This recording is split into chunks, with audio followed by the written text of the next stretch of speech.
Hello and welcome to Mujica News. Today in Mujica News we're going to see something very important. We're going to see chemistry. Chemistry. Chemistry and its contributions to life. So first of all, we're going to see chemistry and medicine. So we're going up to you, Diana. Hi, I'm Diana Villarreal and I'm going to talk to you about the contribution of chemistry in medicine.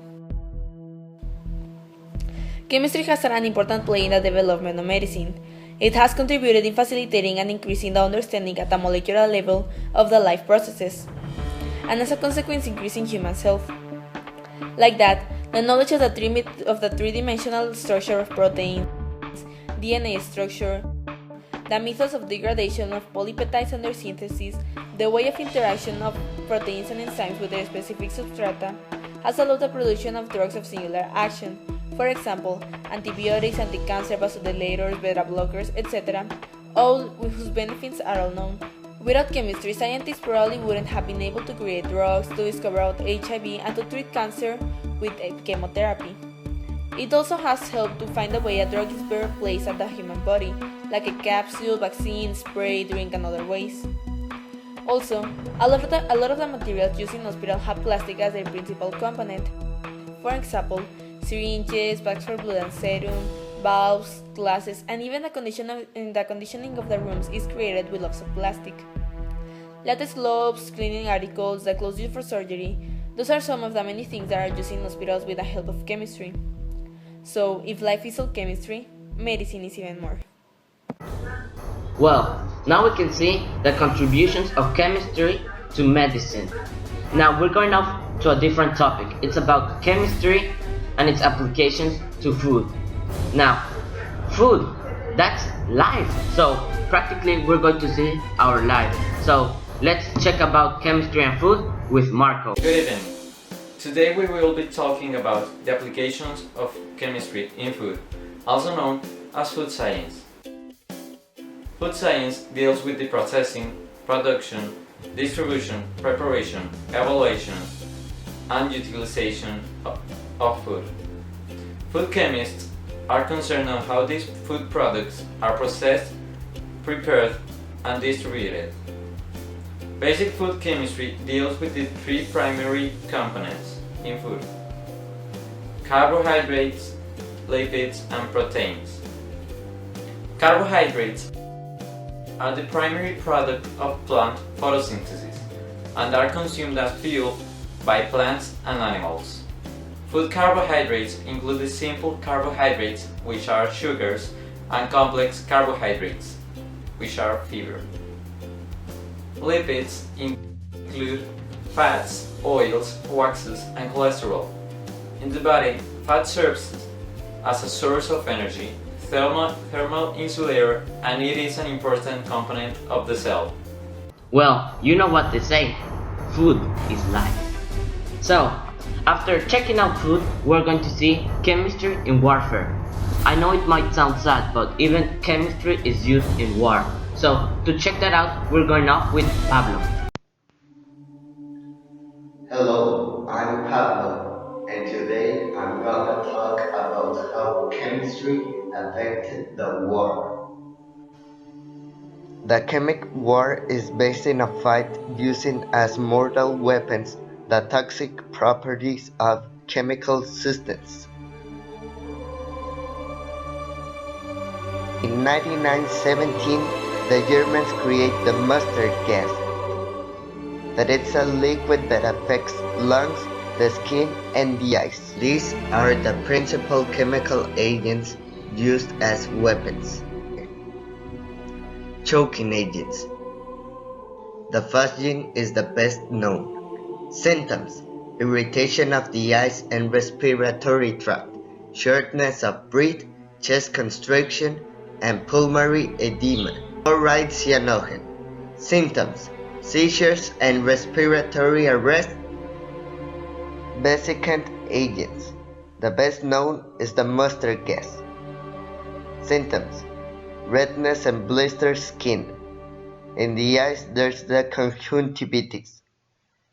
In the respiratory routes, irritation of the respiratory tract. There is no antidote, and treatment is symptomatic. A discontamination immediately after suffering the exposure reduces the damage. These were the principal uses for chemistry in the war. As an extra fact, I'll tell you that the use of these weapons is not legal, but they can still happen. So if another world war happens, they won't care for using it. So this is where I say goodbye and I leave you to Google. Well, we've already seen how chemistry is used in war, so let's change of topic. Let's move on to something concerning the future of our world, global warming. Now, what does chemistry have to do with global warming, you might ask? But well, we're going to see that with Roberto. Hello, it's me Roberto and I'm going to talk about chemistry in global warming. Thanks, Mr. Mujica, for the presentation. First, we need to know the definition of global warming. That is, an increase in the Earth's average atmospheric temperature that causes corresponding changes in climate and that may result from the greenhouse effect. This image shows us the greenhouse effect. Solar radiation passes through the clear atmosphere. Most radiation is absorbed by the Earth's surface and warranted. Some solar radiation is reflected by the Earth and the atmosphere. Infrared radiation is emitted from the Earth's surface. Some of the infrared radiation passes through the atmosphere, as some is absorbed and emitted in all directions by greenhouse gas molecules. The effect of this is to warm the Earth's surface and the lower atmosphere. The greenhouse effect is not bad. We made the greenhouse effect bad. How? The greenhouse gases are carbon dioxide, methane, water vapor, and nitrous oxide.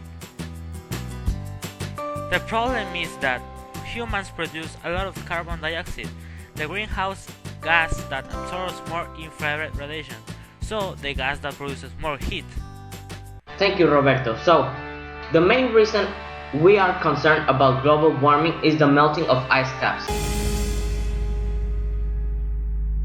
The melting of ice caps has affected the weather of Mexico in such a way that it makes it more extreme and uncertain about what's going to happen next. So what are the three best solutions to this problem? First of all, we have to stop burning. We need to stop the burning of materials, of charcoal, of wood, of anything. It is the main factor to global warming. Next of all, scientists have proposed the idea of geoengineering. What is this? It is the changing of weather to our advantage. So they're going to change how our climate works, and they're going to insert different particles that would reverse the effects of the global warming. Well, last of all, the last solution is a rather strange one and isn't known how it can affect the weather overall, but it is refreezing the ice caps. This could be easily done because many countries have the resources and the funds to make this possible. So, would refreezing the ice caps make it better or worse? This concludes all of Mujica News. Be sure to follow us on Twitter and Facebook with the hashtag #FoodIsLife and what exactly is glass. So, thank you all and have a good day.